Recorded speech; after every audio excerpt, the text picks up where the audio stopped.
The Tylenol poisoning case in Chicago, 1982. Police cars slowly moved through the streets, loudspeakers blaring a warning. Do not use Tylenol until further notice. It sounded absurd, but that was the surreal reality unfolding in Chicago in 1982. From a 12-year-old girl to a mother, a young businessman. All perfectly healthy, yet they suddenly collapsed after taking a Tylenol capsule, one of the most common over-the-counter pain relievers in the U.S. at the time. No one could comprehend what had just happened. Within 3 days, 7 people died, all from the same cause. No trace left behind. No one convicted. The 1982 Tylenol murders instilled a deep fear across millions of Americans and shook the pharmaceutical industry to its core. And recently, on May 26, 2025, Netflix officially rekindled that nightmare with a shocking documentary. This time, could the light of truth finally pierce through the shadows that have covered the case for over 4 decades? 1. It began with mysterious deaths on the morning of September 29, 1982.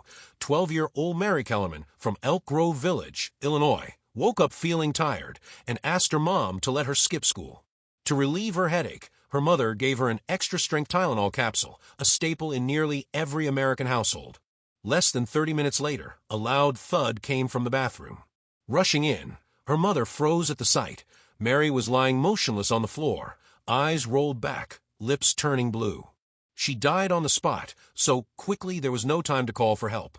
That same day, in a neighborhood less than 10 miles away, Adam Janis, 27, a postal worker, suddenly collapsed after taking Tylenol for a headache. Doctors initially suspected a heart attack, but before they could be sure, a new tragedy struck. Just hours after Adam's death, his younger brother Stanley and Stanley's wife Teresa came to his house to mourn and help arrange the funeral. Grieving and also experiencing headaches, they each took a Tylenol from Adam's bottle. They didn't know it would be their last dose ever. Stanley died that night. Teresa passed away 2 days later at the hospital. In less than 48 hours, 3 members of the same family died in succession, with no one understanding why. No wounds, no violence, no cries for help. Only one common thread, Tylenol. But the horror didn't stop.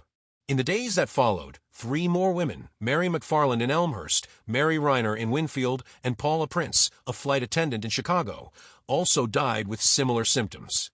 All lived in Chicago's suburban areas. All had taken Tylenol before dying. 7 mysterious deaths. An invisible poison. And panic began to spread nationwide. 2. A media crisis. The first clue came from a small, haunting detail. When community nurse Helen Jensen visited the Janis family's home in Arlington Heights, she found nothing unusual except a bottle of extra-strength Tylenol on the kitchen shelf. She noticed it was missing exactly 6 capsules, the same number taken by the 3 family victims. She quickly alerted the police.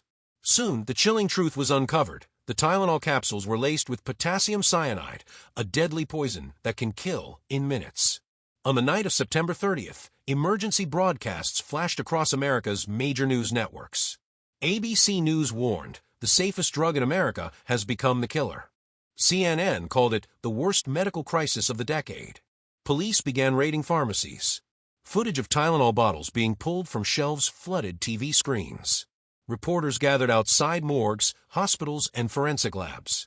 Johnson & Johnson, Tylenol's manufacturer, immediately issued nationwide warnings to hospitals, doctors, and distributors. Production lines were halted. All advertising was pulled. However, internal investigations concluded that cyanide contamination did not occur inside the factories. The poison capsules came from 2 different plants, one in Pennsylvania and one in Texas. That led to a chilling theory. The killer tampered with the medicine after it reached store shelves. Police believe someone bought Tylenol bottles from stores around Chicago, opened the capsules, added cyanide, then returned them to the shelves. Victims like Mary, Adam, and Paula simply picked up a bottle, unknowingly signing their own death warrant.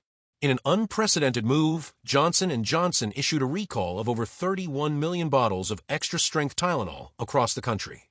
Collection points sprang up nationwide, like in times of war. The company offered a large reward for information, leading to an arrest.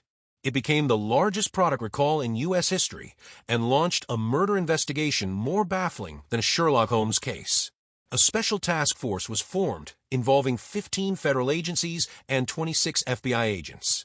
Chicago became the epicenter of a national medical crisis. 3. Suspects on October 8, 1982, a strange letter arrived at Johnson & Johnson's headquarters. It read like a dagger. Want to stop the killings? Place $1 million in a safe deposit box at Continental Bank, Chicago. Chicago newspapers published the message, sending the public into a new wave of fear. Poisoning was now linked to extortion. Fingerprints on the letter matched James William Lewis, a man living in New York. After a game of cat and mouse, authorities confirmed he had no direct ties to Chicago. He was never charged with murder, but convicted of extortion and sentenced to 20 years. He served 13 years and was released in 1995. The public was left with a hollow sense of disappointment. Another suspect emerged, Roger Arnold, 48, a dock worker in Chicago. A bar owner claimed Arnold bragged about buying large quantities of cyanide just months before the killings. Arnold had erratic behavior, often muttering to himself. On October 11, 1982, police raided Arnold's apartment. Inside, they found 5 guns, manuals on poison making, including the poor man's James Bond, an extremist's Bible with instructions for mixing potassium cyanide. They also found measuring cups, glass jars, and a strange white powder. Police interrogated Arnold for hours. He admitted to owning cyanide, but all physical evidence of poison had disappeared. 7 months later, Arnold made headlines again when he shot and killed an innocent man, mistakenly believing he was the one who reported him. He was sentenced to 30 years, served 15, and died in 2008. Police eventually cleared him of any connection to the Tylenol murders. But the public never forgot the image of his sinister apartment. For years, the case went cold. No one was ever held accountable for one of the most terrifying crimes in American history. But hope remains. Recently, collaboration between law enforcement and a Texas-based biotech firm raised new possibilities. DNA technology may finally crack the case. For, from the Chicago tragedy to other killer pills, the Tylenol case didn't just end with 7 deaths. It opened the floodgates to a wave of copycat crimes involving Tylenol and other over-the-counter medications during the 1980s and early 1990s. In 1986, 3 more people died from cyanide-laced gelatin capsules. In Yonkers, New York, Diane Ellsroth, 23, died after taking an extra-strength Tylenol capsule. That same year in Washington State, Susan Snow died from Excedrin capsules poisoned with cyanide. Days later, her husband Bruce Nickel also passed away.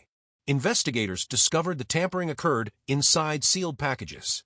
The list of copycat crimes grew longer. Not all caused deaths, but all amplified the nation's collective fear. 5. The shock that changed U.S. pharmaceuticals forever at the time of the crisis. Johnson & Johnson's market share plummeted from 35% to just 8%. But in less than a year, Tylenol made a full recovery, a feat no one predicted.